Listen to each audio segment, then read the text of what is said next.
To drop the duplicates row, we can use Pandas function that called the same way, drop duplicates.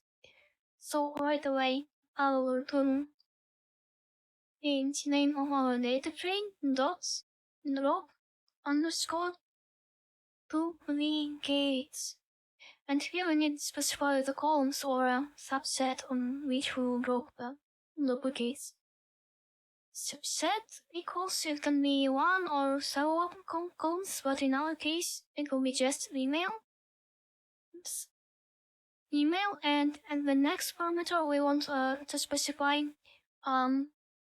which columns we will keep. So we need to keep only first columns, and so we keep equals first.